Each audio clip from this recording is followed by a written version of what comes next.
Hi everyone, it's John. Welcome back to my channel. This is going to be a quick and hopefully painless Friday Reads video for November 18th, 2022.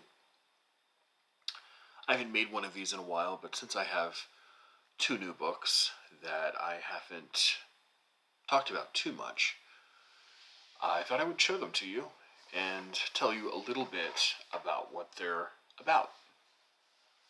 The first one I want to show you is a book I'm reading with my best friend that I've made here on YouTube. Her name is Peg. She makes her own videos over at the History Shelf. I'm sure everyone who watches my channel on a regular basis already knows about Peg. A couple of months back, we decided to start reading on the 15th of November this book, which comes out from Princeton University. It is part of their Princeton University Classics. You can see there, right? It's their sort of line of books that they think are culturally, intellectually, socially relevant and important, so they will bring them out and add them to their classics library.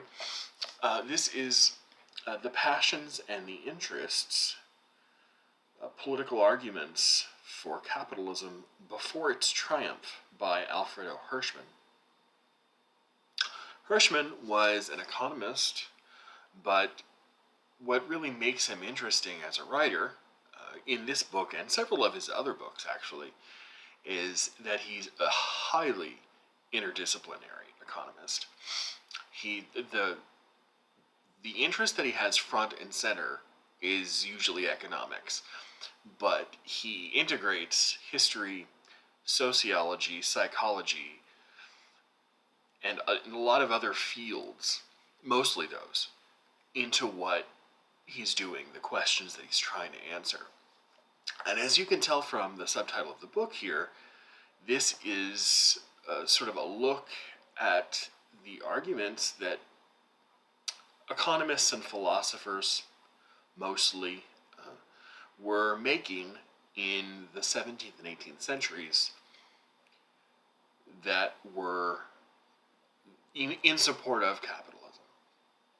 And from what I understand, I've only read the introduction of the book, by the way, which is a really good introduction by Amartya Sen, who is another wonderful and well-known economist. Amartya Sen basically is saying that the book is about how these early proponents of capitalism apologists were saying that capitalism was a way of diverting away from human vices. It was a way of making people interested in accruing wealth instead of pursuing human vices like harming others or what I have to say about the book will obviously hopefully be a little bit more sophisticated once I've actually read the book, but I've only, like I said, read most of the introduction so far. But that seems like it's going to be the thrust of the book. So Peg and I will be reading this through the first week of December it has 3 parts, and we'll be reading 1 part a week.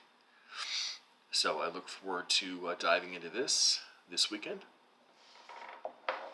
And the other book I wanted to talk about, I'm already 2/3 of the way done with. But this is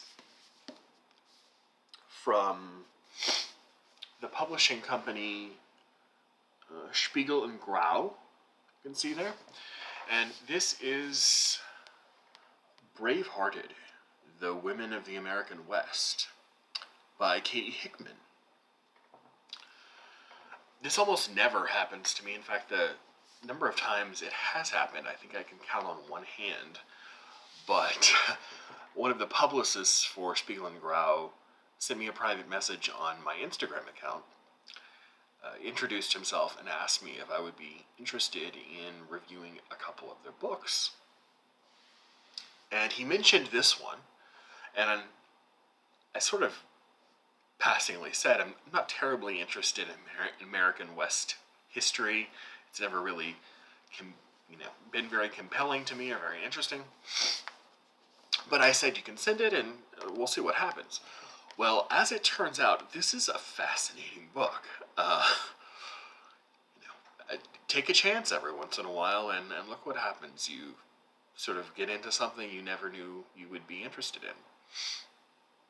It tells the stories of, obviously, women who migrated from the eastern part of the United States to the West in mostly the middle third of the 19th century, including the harrowing story of Narcissa Whitman, who was one of the first women, as I understand it, to cross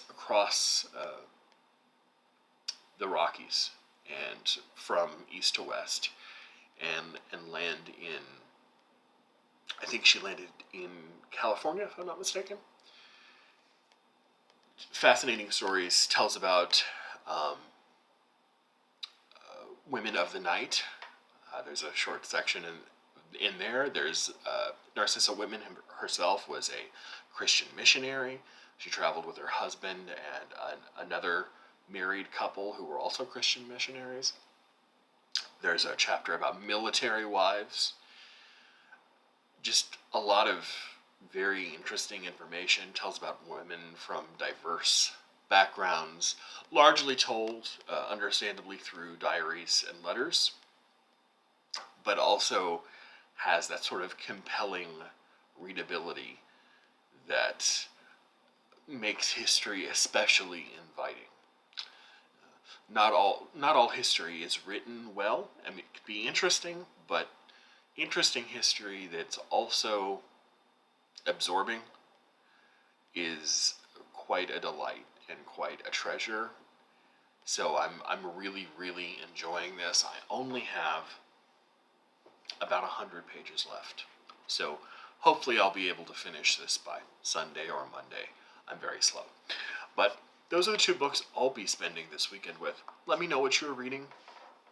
If you would be so kind as to leave a comment below. I always appreciate reading them, and will do my absolute due diligence to respond to everyone. Thanks so much, and I hope you have a wonderful weekend. Bye.